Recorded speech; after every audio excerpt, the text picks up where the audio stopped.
Mr. Speaker, sir, as many Singaporean families can attest, financing of long-term care is costly. This is unlike hospitalization for emergencies or acute conditions, requiring a person to be in the hospital for a relatively short period of time. Once the acute stage has passed, a person usually requires some step-down care for a number of years. This can be unaffordable to families, necessitating a broad-based financial support scheme. To this end, I agree that ElderShield in its current form is not adequate. ElderShield was designed to cover severely disabled persons, defined as persons unable to do at least 3 of the 6 activities of daily living, that is, washing, dressing, feeding, toileting, walking, and transferring. With this strict qualification criteria, the persons eligible to make ElderShield claims are those who face significant costs of treatment, care, and medications. The current payouts of $300 to $400 per month are too small to give families the peace of mind that they need. Today's debate is important as CareShield Life is an opportunity to demonstrate our values. As we battle inequality and disturbing signs of an economic class divide, new policies for risk pooling and mutual support will become increasingly necessary. In this regard, it is comforting to read in the ElderShield Review Committee's report that a respondent told the committee that he did not mind paying more premiums as, quote, "we are all a society," unquote. Mr. Speaker, we in the Workers' Party support in general the rationale for CareShield Life. Nevertheless, there are certain aspects of the proposed scheme that appear to us to be more controversial. For instance, for a compulsory scheme, have the premiums been set too high based on assumptions that are debatable? To ensure greater confidence and buy-in to the scheme, how transparent will the process of setting premiums and payouts be? These and other issues will be covered by my other colleagues. For my part, I shall focus on 2 aspects of particular concern. First, the eligibility criteria for claims, that is, how disabled must a person be before being able to make a claim? Secondly, the premiums being differentiated by gender, that is, why should women be asked to pay higher premiums? First, how disabled must a person be to make a claim?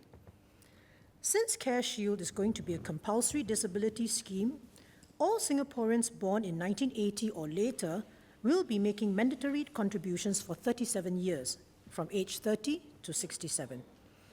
To justify such a national draw on Medisave savings, CareShield Life must be meaningful. CareShield Life must kick in to provide financial support to our citizens in times of disability. Under the current proposal, CareShield will adopt the same eligibility criteria used in ElderShield. This worries me. The assessors will have to determine whether a potential claimant is disabled enough as to not be able to do at least 3 of the 6 activities of daily living. How strict is the assessment? Here, I wish to share the experience of one of my residents who has since passed away. This resident, Mr. K, was suffering from an advanced stage of kidney failure and already had his leg amputated earlier due to diabetes. The insurer later decided to discontinue Mr. K's ElderShield benefits as the insurer's panel doctor had assessed that he could perform all of the 6 activities of daily living, although partially. When I appealed on his behalf for a reassessment, the insurer wrote back to him to fill up another claim form. Meanwhile, he was admitted to a hospice. When I saw him there, he requested me to write to the insurer to say that he would not be filling up the form as he was in the hospice. Eventually, his daughter filled up the form, and I understand that the hospice doctors assisted to get his ElderShield benefits restored. But within a month, he was dead. Mr. Speaker, I do not know what rigorous standard is applied to determine if a potential ElderShield claimant is disabled enough. When I read about the ElderShield premiums in the billions that have been collected over the years, it struck me how Mr. K and his family have apparently been abandoned in their time of need. Is the experience of Mr. K an aberration? If this is going to be the experience that will be carried over to CareShield Life, it would be unacceptable. Sir, I'm concerned that the 3 ADLs test which will exclude disabled persons facing high medical and care costs, will leave them in a lurch. By the time a person is unable to do 3 ADLs, one is in dire straits. One is either headed towards a nursing home or needs someone to provide care full-time.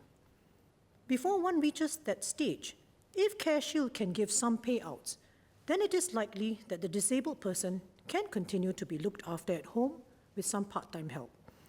The payouts will fulfill a very important gap to enable the disabled person to age in place and not tie up another nursing home bed. Is CareShield not a good time to review the 3 ADLs test? Why not use a test of inability to perform 2 ADLs instead? I note from Annex B of the committee's report that under the long-term care scheme in Germany, persons can claim if they are assessed to have at least some impairment to independence on physical and mental conditions, with payouts which are tiered. Mr. Speaker, earlier, Minister, in moving his motion, said that the government will encourage those born before 1980 to opt into CareShield Life.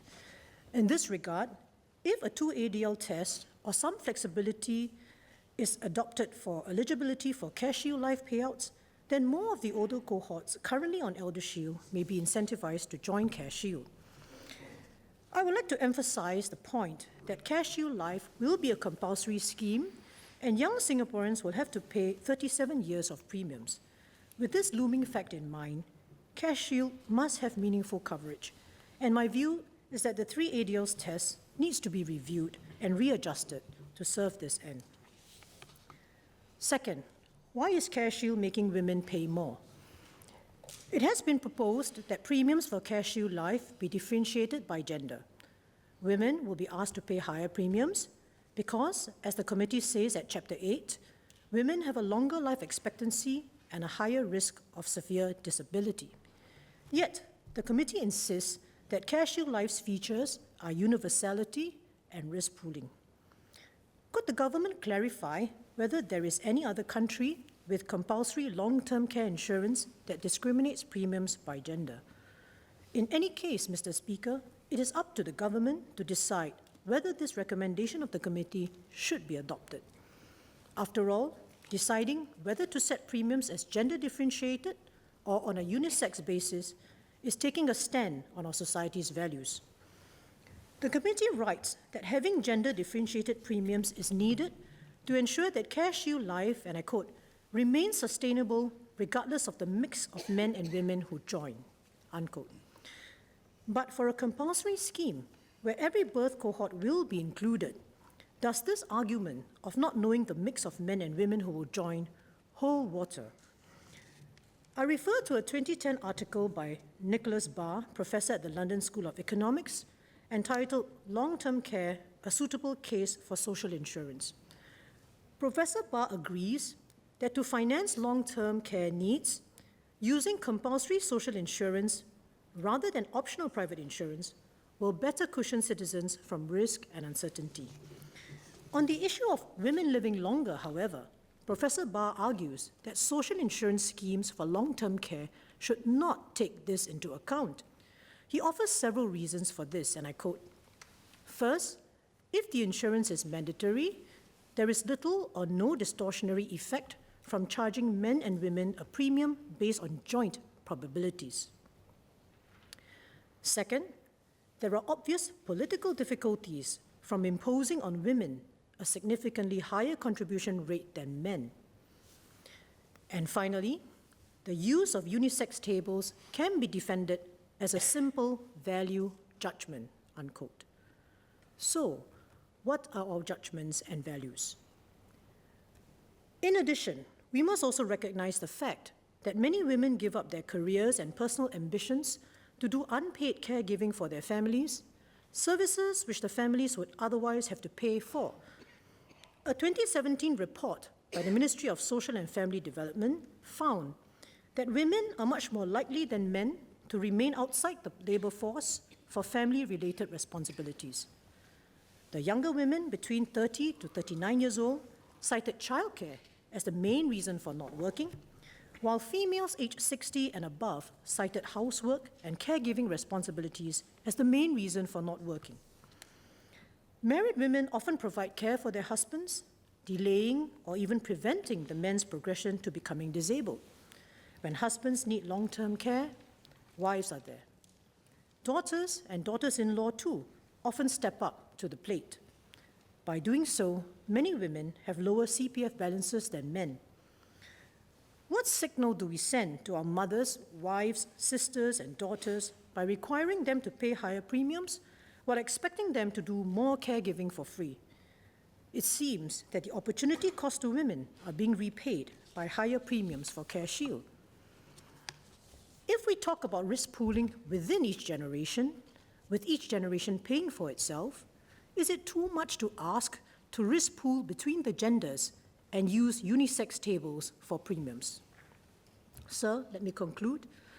I have stated my general support for the principle underlying universal and compulsory long-term care insurance that the CareShield Life scheme represents.